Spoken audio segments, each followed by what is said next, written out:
नमस्कार, स्वागत है आप सभी का। मैं हूं आपके साथ दीपिका सिंघल और आप देख रहे हैं जवाब तो देना पड़ेगा। नारी शक्ति वंदन बिल दोनों सदनों में सर्वसम्मति से पास हो चुका है। महिलाओं में खुशी की लहर है क्योंकि 27 सालों से जो बिल पेंडिंग था उसके कानून का रूप लेने का रास्ता साफ हो गया है। राज्यसभा में सर्वसम्मति से बिल पास होने के बाद कल संसद के बाहर महिला सांसदों में पीएम मोदी का आभार जताया, तो वहीं आज बीजेपी मुख्यालय पर महिला कार्यकर्ताओं ने पीएम का अभिनंदन किया, फूल बरसाए।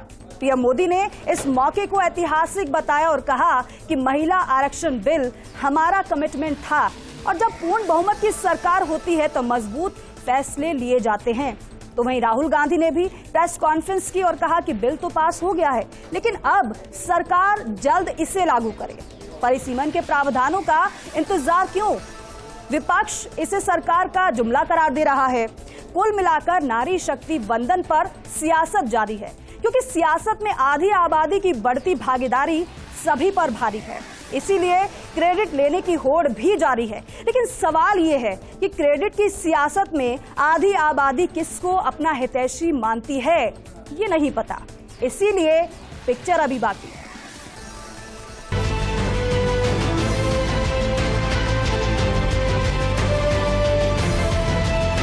ये इम्प्लीमेंट आज से 10 साल बाद होगा।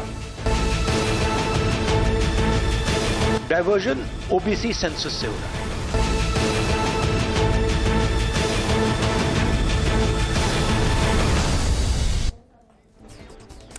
तो देखिए, मुद्दा बेहद खास है क्योंकि लंबा इंतजार आधी आबादी को करना पड़ा और इंतजार हालांकि अभी भी है, लेकिन दोनों ही सदनों से जब बिल पास हुआ तो महिलाओं की खुशी का ठिकाना नहीं था। और कल आपने देखा किस तरीके से संसद के बाहर जब प्रधानमंत्री आए तो महिला सांसदों ने प्रधानमंत्री का आभार जताया और विक्ट्री का साइन दिखाते हुए महिला सांसद नजर आई। और वहीं अगर आज की बात करें तो प्रधानमंत्री का आभार जताते हुए फूल बरसाए गए महिलाओं के द्वारा प्रधानमंत्री पर। इसी मुद्दे पर खास बातचीत के लिए खास मेहमान हमारे साथ जुड़ रहे हैं, आपसे परिचय करवा देते हैं। सबसे पहले सुमन शर्मा, प्रवक्ता है भारतीय जनता पार्टी की, स्टूडियो से हमारे साथ जुड़ रही है। मैम, बहुत स्वागत है आपका। पंकज शर्मा, प्रवक्ता है कांग्रेस पार्टी के, स्टूडियो से हमारे साथ जुड़ रहे हैं, आपका भी बहुत स्वागत है। एके सिंह, विषय विशेषज्ञ, हमारे साथ जुड़ रहे हैं, सर आपका भी बहुत स्वागत है। सबसे पहले सुमन जी, सवाल आप ही से, क्योंकि दोनों ही सदनों से ये बिल पास हो चुका है, महिलाओं में जश्न का माहौल है, हर कोई प्रधानमंत्री का आभार जता रहा है, लेकिन दूसरी तरफ विपक्ष ये पूछ रहा है कि दोनों सदनों से बिल तो पास हो गया लेकिन लागू कब होगा, इसका फायदा महिलाओं को कब मिलेगा और इतना लंबा इंतजार क्यों? क्योंकि 2029 में जाकर ये फायदा होगा, क्योंकि पहले जनगणना उसके बाद परिसीमन। दीपिका, जो लोग हाहाकार कर रहे हैं इस खुशी के अवसर पे, वो लोग कभी भी महिला समर्थक नहीं रहे हैं। अगर उनके व्यवहार को देखा जाए तो मैं ये सवाल यहाँ से पुटअप कर सकती हूँ कि 27 साल तक चिंता नहीं हुई इस महिला बिल की। आज अगर लागू हो रहा है, राज्यसभा और लोकसभा से पारित हो रहा है और पूरी मैं कह रही हूँ कि पूरी महिला शक्ति, इसको चाहे किसी भी जाति, किसी भी धर्म, महिला जाति कितनी प्रसन्न है आप लोगों ने भी देखा। किसी भी जगत की महिला हो, चाहे वो खेल जगत हो, चाहे फिल्म जगत हो, चाहे सामान्य हो, सभी लोगों ने इस बिल का स्वागत किया। लेकिन मुझे लग रहा है कि जिन लोगों को मिर्ची लगी है वो लोग कोई महिला हितैषी नहीं है। अब 5 और 7 साल का अवधि उनको बहुत लंबा लग रहा है, लेकिन वो 27 साल की अवधि भूल गए, जो हमारी आंखें टकटकी लगाए रखी कि कब ये बिल आएगा, कब ये बिल आएगा। 96 से तो मैं लगातार, मैं स्वयं भी कहती हूँ कि हम लोग 96 देखे, 98 देखे, 99 देखे, 2000 देखे, 2004 देखे, 8 देखे और 11 भी देखे। क्या हुआ? कोहनी में गुड़ लगाने वाली जो कहावत है ना, देसी कहावत, वो लगा दिया गया और आप इसको देखते रहिए। यही काम हम इतने सालों तक किए। और आज इन लोगों को ओबीसी बहुत याद आ रहे हैं, आज इनको SC ST की बहुत चिंता आ रही है। शायद इन्होंने बिल को पूरे अच्छे तरीके से पढ़ा नहीं है। अगर पढ़ा होता तो इस प्रकार के जो कांग्रेस के युवराज हैं या कांग्रेस के नेता हैं, वो इस प्रकार के सवाल आज पीसी में नहीं करते।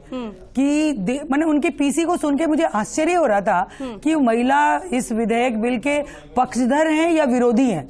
पहले तो मैं ये जानना चाहती हूँ, हमारे साथी प्रवक्ता भी हैं यहाँ, कि आप लोग इसके पक्षधर हो या विरोधी हो? इतना बड़ा काम हुआ है, इतना बड़ा काम हुआ है, इसका एक कारण, इसका तो सदन में ये साफ कर दिया। मैं एक कारण और स्पष्ट करती हूँ। आपने कहा इतना देरी क्यों, एक आपका ये सवाल रह जाएगा। इस देरी का कारण मैं आपको बताऊं कि हम सब लोगों के लिए बहुत ही प्रसन्नता का विषय था कि नए संसद भवन का उद्घाटन होना है।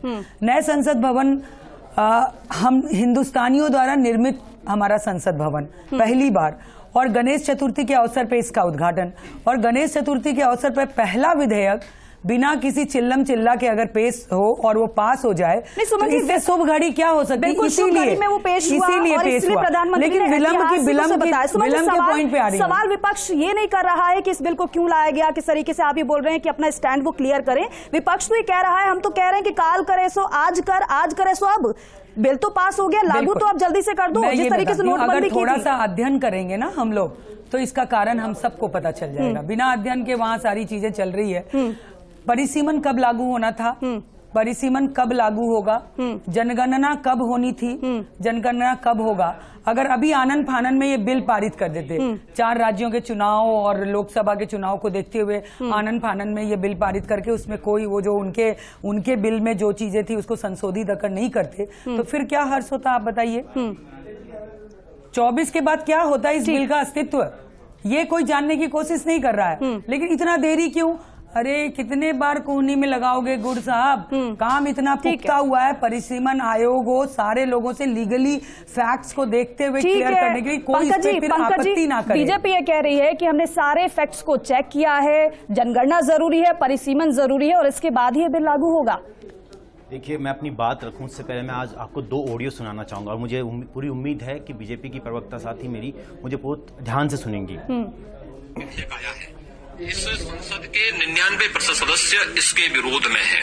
केवल 1-2 लोग इधर 1-2 लोग उधर केवल जबरदस्ती करने का प्रयास करेंगे तो मुझे लगता है उसके परिणाम लोकतंत्र के लिए भी ठीक नहीं होंगे और मुझे लगता है कि किसी के हित में नहीं होंगे। जिस तरीके से बीजेपी ने बढ़ चढ़ करके व्हिप जारी किया, कांग्रेस से पहले एक तरह से मुद्दा बनाया कि अटल जी आडवाणी जी का सपना था इसलिए इसको हम इसको पास कराएंगे। अगर यही हालात लोकसभा के अंदर आते हैं और पार्टी व्हिप जारी करती है महिला आरक्षण विधेयक के समर्थन में, तो आपका रुख क्या होगा?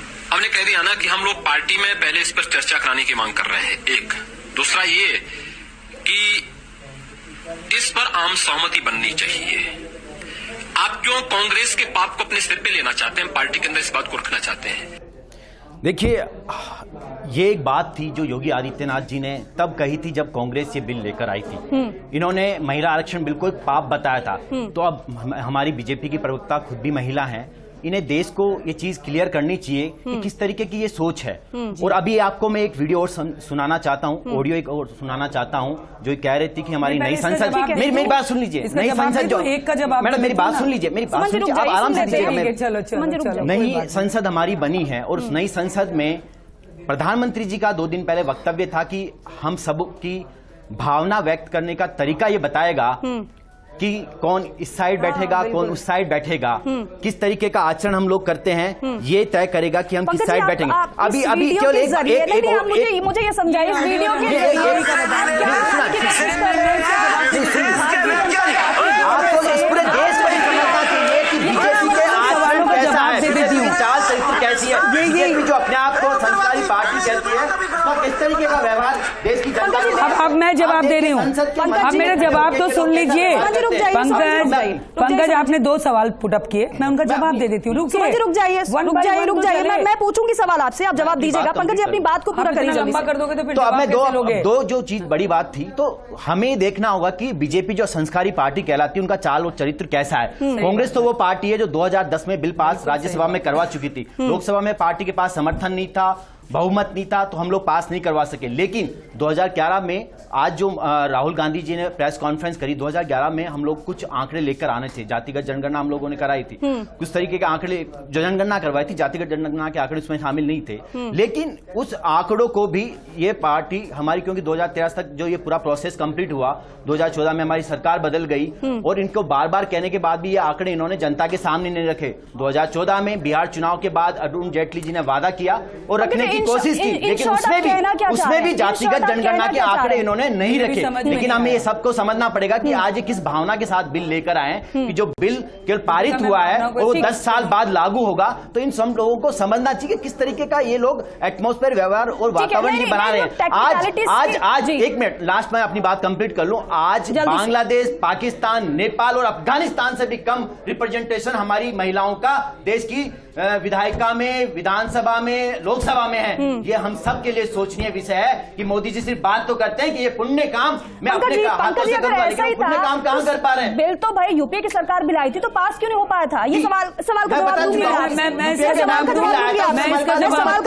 जवाब देती हूँ मैं। विषय विशेषज्ञ एके सिंह जी भी हमारे साथ जुड़े हुए, उनका भी रुख कर देते हैं। एके सिंह जी, क्योंकि जो मैं लूंगी सुमन जी आपका जवाब, मैंने आपको पूरा मौका दिया था शुरू में बोलने का, मैं आऊंगी लौट के आपके पास। एके सिंह जी, क्योंकि जरा ये समझाइए, जिस तरीके से कांग्रेस की तरफ से कहा जा रहा है कि बिल तो दोनों सदनों से पास हो गए हैं, लेकिन अब लागू भी जल्दी करें, शर्तों की इसमें कोई जरूरत नहीं है, तो क्या वाकई में जिस तरीके से जो जनगणना और परिसीमन का इंतजार किया जा रहा है, इसके बिना क्या ये बिल पूरी तरीके से लागू हो सकता है? कांग्रेस की समस्या अनफॉर्चुनेट है, ये कांग्रेस की समस्या ये है कि इनके जो नेता हैं, लीडर, न तो उनको ज्ञान है, न संविधान का ज्ञान है, न उनको कॉमन सेंस है, और जो कांग्रेस पार्टी है वो जो बोलते हैं उसको सिर्फ तोते की तरह ये लोग रटते रहते हैं। अब जो मुख्य मुद्दा ये कह रहे हैं कि इसे आप अभी से क्यों नहीं लागू करते, इन्हें इतना तो ज्ञान होना चाहिए कि संविधान में अभी जो प्रावधान ये किया गया है कि 2021 के जो सेंसस होगा उसके बेसिस पे 2026 के पहले परिसीमन नहीं होगा, 2026 ऑनवर्ड्स ही होगा। ये कॉन्स्टिट्यूशन में प्रावधान किया हुआ है जी। दूसरी बात है कि इनसे कोई ये पूछे कि आप ये तो ऐसे कह रहे हैं कि साहब दुल्हा दुल्हन की शादी हो गई, अब बच्चा कल ही पैदा कर दो, आप समझ रहे हैं बात को? तो उसका एक प्रोसेस होता है, तो उसी तरह से इसका भी एक प्रोसेस है, डिमार्केशन होगा उसका, उसके बाद बताया जाएगा कि किस, मान लीजिए कि इन्होंने अभी कह दिया कि लगा दो, और जैसा कि लोकसभा में कहा था एक बीजेपी के एमपी ने, और मान लीजिए कि वायनाड को जो है उसे हम महिला के लिए कर देते हैं, फिर यही कांग्रेस पार्टी क्या कहेगी कि जानबूझ कर आपने कर दिया। तो एक उसका कमीशन बनता है जिसका कि सुप्रीम कोर्ट के रिटायर्ड जज साहब उसके हेड होते हैं, और सारे पॉलिटिकल पार्टीज भी उसमें मेंबर्स होती हैं, वो डिसाइड करेगा इसको। अब इनसे ये पूछा जाए कि और भी बात पूछी जाए कि इन्होंने ये जो कह रहे हैं कि जातीय गणना की जाए, ये सपना इन लोगों को पिछले 3-4 महीने से क्यों आया है?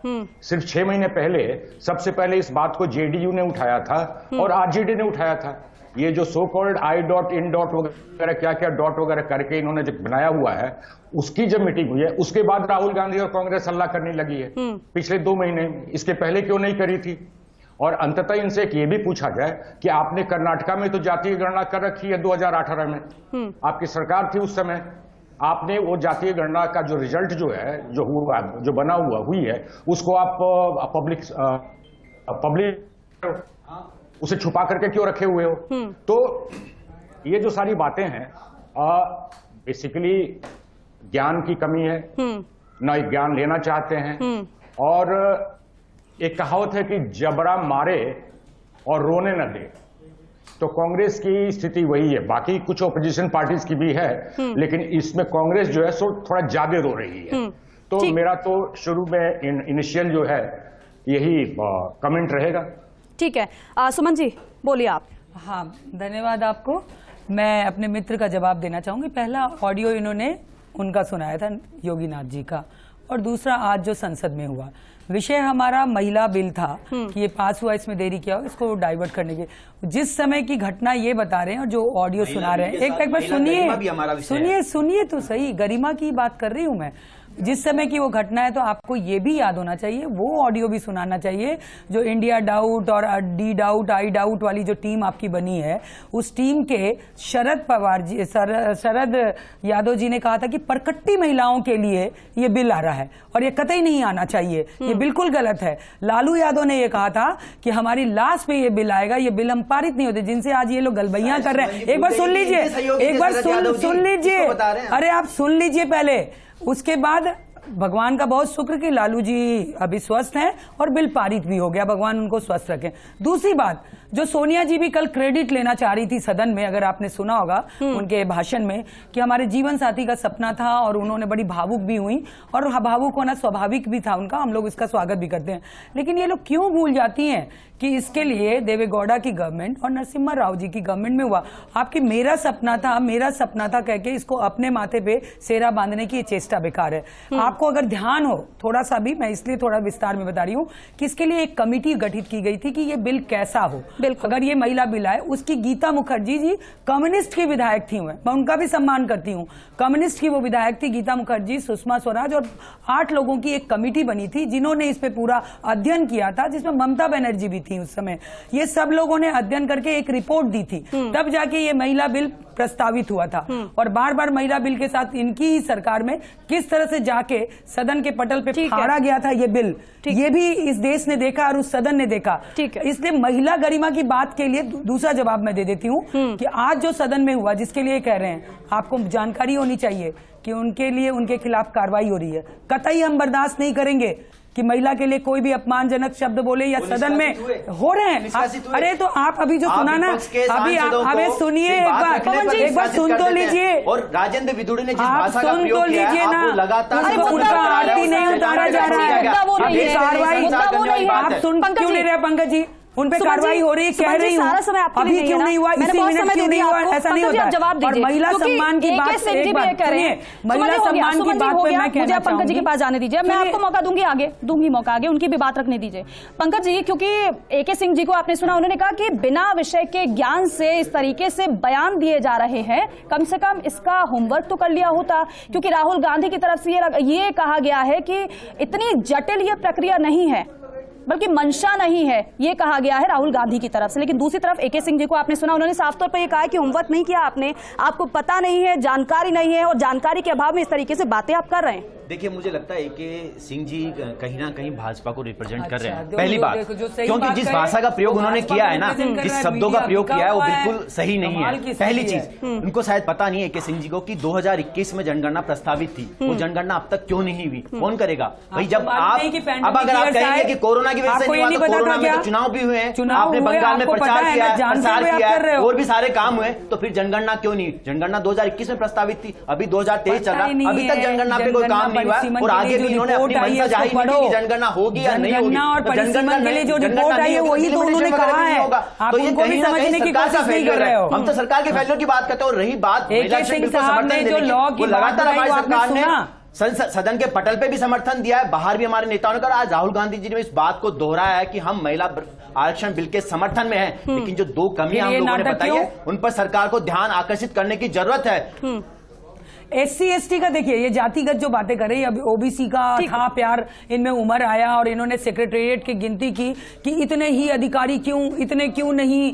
अरे बाबा, हमने तो देश का प्रधानमंत्री OBC बना रखा है, सुमन जी, हमने तो OBC देश का प्रधानमंत्री बना रहा है, हमसे ये सवाल क्यों? क्योंकि जिस तरह से महिलाओं की भागीदारी लगातार बढ़ती जा रही है, उसको नकारा नहीं जा सकता, बल्कि इतनी ज्यादा आधी आबादी मजबूत हो चुकी है, क्योंकि सब पर भारी है। और अब तो जो लोग कभी विरोध करते थे, जो विरोध कर रहे थे इस महिला आरक्षण बिल का, अब तो वो लोग भी साथ आ गए। ये बड़ी बात तो है ही, लेकिन इसके साथ ही साथ, क्योंकि जिस तरीके से अब, क्योंकि इसी साल चुनाव भी है, आगे 2024 भी है, तो क्या माइलेज लेने की कोशिश की जा रही है पार्टियों की तरफ से? बहुत अच्छा सवाल, मैं इसका जवाब देने में जरूर टिप्पणी करूंगा, लेकिन इसके पहले हमारे कांग्रेस के प्रवक्ता भाई साहब ने पता नहीं मेरे किस शब्द को इन्होंने असंसदीय माना है और कहा है कि मैंने मतलब कि मेरी भाषा सही नहीं है।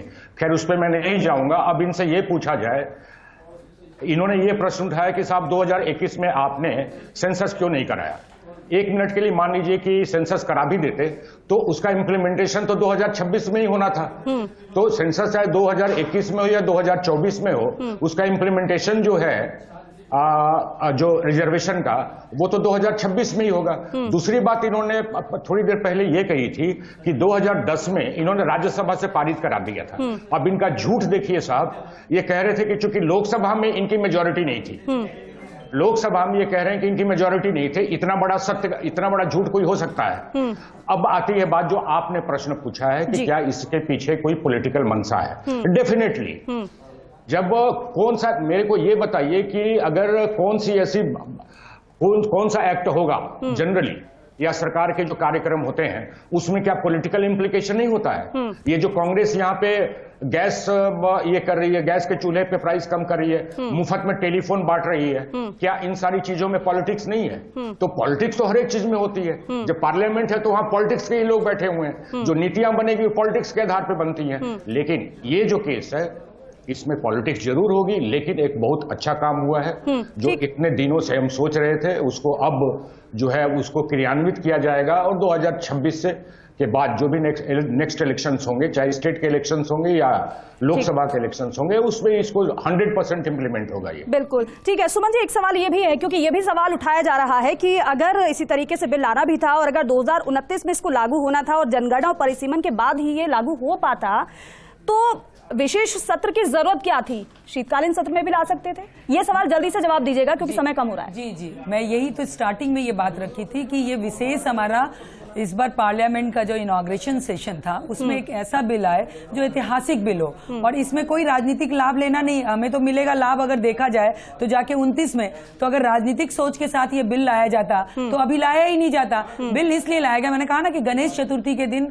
उस सदन का उद्घाटन और लक्ष्मी रूपी बिल पेश होना, ये संकेत देता है, ये शुभ संकेत के लिए किया गया है, ना कोई पॉलिटिकल माइलेज लेना होता तो हम अभी क्यों देते? विशेष सत्र तो इसलिए बुलाना था कि उसका उद्घाटन करना था और विशेष सत्र में एक अच्छा विषय आए, एक अच्छा बिल आए, इसलिए रखा गया। इसको ठीक है, लास्ट पंकज जी जल्दी से अपनी बात पूरी करें। बीजेपी ज्यादातर कामों में आधे अधूरे काम करती है और पूर्ण रूप से कोई काम करने के, आप भले किसान कानून की बात कर लें, महिला आरक्षण बिल की बात ले जा रहे हो, काम तो पूरा किया है, किसी भी तरीके से 27 साल के लंबित काम को पूरा किया है और महिलाओं की इज्जत का काम पूरा किया है हमने। राष्ट्रीय नेतृत्व और आप ये रखंदा मारना छोड़ दो, केंद्र सरकार को गौर करना चाहिए और उसे फुलफिल करना चाहिए। ऐसे रटते ठीक है, बहुत बहुत शुक्रिया। समय हमारे पास सिर्फ इतना ही था। बहुत बहुत शुक्रिया आप सभी का इस चर्चा में शामिल होने के लिए। कुल मिलाकर अब क्योंकि नारी शक्ति वंदन पर सियासत भी जारी है, क्योंकि एक तरफ तो विपक्ष है जो केंद्र पर आरोप लगा रहा है कि यहां पर पॉलिटिकल माइलेज लेने की कोशिश है, लेकिन दूसरी तरफ विपक्ष भी इसमें पीछे नहीं है, क्योंकि होल्ड यहां पर क्रेडिट लेने की हर तरफ से देखी जा रही। लेकिन बड़ा सवाल यह है कि इसी साल चुनाव भी है, 24 में भी चुनाव है और वो बेहद नजदीक है। आधी आबादी के मन में क्या छिपा है ये किसी को पता नहीं है, उनका रुख क्या होगा इस पर हर किसी की नजर रहेगी। चर्चा में फिलहाल के इतना ही। नमस्कार।